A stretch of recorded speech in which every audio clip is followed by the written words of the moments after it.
তো মক্কায় সবচেয়ে বড় কুস্তিগিরের নাম ছিল রুকানা। সাহাবারা বিশ্বনবীকে কখনো রুকানার কাছে যেতে দিত না। সাহাবারা ভাবতো বিশ্বনবী যদি রুকানার দরবারে যায় আর রুকানা যদি বক্সিং মেরে বসে তাহলে বিশ্বনবীর মানিজ্যত নিয়ে টানাটানি। কিন্তু বিশ্বনবী তো শুধু সিলেক্টেড কিছু পার্সোনালিটিদের জন্য নবী হয়ে আসেননি। ওমা আরসালনাকা ইল্লা রাহমাতাল লিল আলামিন, I have sent you as a mercy for the whole world, for the entire universe. ও নবী, আমি আপনাকে গোটা বিশ্বের জন্য রহমত আর বরকত করে পাঠিয়েছি। তো বিশ্বনবী একদিন ফজরের সালাত শেষে লুকিয়ে লুকিয়ে মক্কার সবচেয়ে বড় বক্সার রুকানার কাছে চলে গেল। যে বলল, রুকানা আসলিম তাসলাম, ইসলাম মানো শান্তিতে থাকবা, দুনিয়ায়ও থাকবা আখিরাতেও থাকবা, সুবহানাল্লাহ পড়ে। রুকানা বলে, না আব্দুল্লাহর বেটা মোহাম্মদ, আমি তো কালিমা পড়বো না, যদি বক্সিং খেলে আমারে হারায় দিতে পারো তাইলে কালিমা পড়ব। বিশ্বনবী বললেন, আমি তো বক্সিং খেলি না রে বাপ। রুকানা বলল, তাহলে আমিও কালিমা পড়ি না।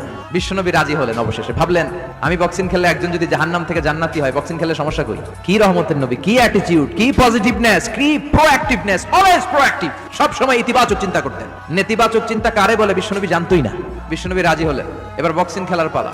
রুকানা হাফ প্যান্ট পরে গায়ের মধ্যে জাইতুনের তেল মেখে এভাবে লাফাচ্ছে। আপনারা রেসলিং খেলা দেখছেন? তেল মেখে পজিশন নেয় মারার জন্য প্রতিপক্ষকে। তো বিশ্বনবী তার পজিশন নেয় না, বিশ্বনবী দাঁড়িয়ে আছে। রুকানা বলল, মোহাম্মদ, আমি লাফাচ্ছি, তুমি লাফাও না কেন? তুমিও লাফাও। বিশ্বনবী বললেন, না আমি লাফাই না, কারণ আমি সেলাইবিহীন লুঙ্গি পরি। সেলাই ছাড়া লুঙ্গি পরে যদি কেউ লাফায় বাতাসে সতর খুলে যাওয়ার সম্ভাবনা আছে না নাই? কি লাজুক নবী ছিলেন, কেউ বিশ্বনবীর লজ্জাস্থান জীবনেও দেখে নাই। হালিমাতুস সাদিয়ার বাড়িতে যখন বিশ্বনবী থাকতেন, হালিমাতুস সাদিয়া 5 বছর এই কুরাইশি মুহাম্মদ ছেলেটাকে লালন পালন করেছে। হালিমাতুস সাদিয়া বলল, এই 5 বছরের ব্যবধানে কোনোদিন কুরাইশি মুহাম্মদরে কাঁদতে দেখি নাই। ক্ষুধা পেলেও ছেলেটা কাঁদতো না, ব্যথা পেলেও কাঁদতো না, শুধু লজ্জাস্থানের জায়গা থেকে কাপড়টা সরে গেলে শিশু মুহাম্মদ চিৎকার দিয়ে উঠতো। এবার মারামারির পালা। রুকানা বলে, মোহাম্মদ তুমি মারো। বিশ্বনবী বললেন, তুই মার, কারণ আমি মারলে ওই মায়ের হজম করার ক্ষমতা তোর নাই। বিশ্বনবীর এক হাতে জান্নাতি 40 জনের শক্তি ঢুকাই দিছে কে? তো বিশ্বনবী মাইট দিলে এটাও হজম করতে পারবে? কথা কর, পারবে না। এখন রুকানাও মারে না, বিশ্বনবীও মারে না, খেলাও শুরু হয় না।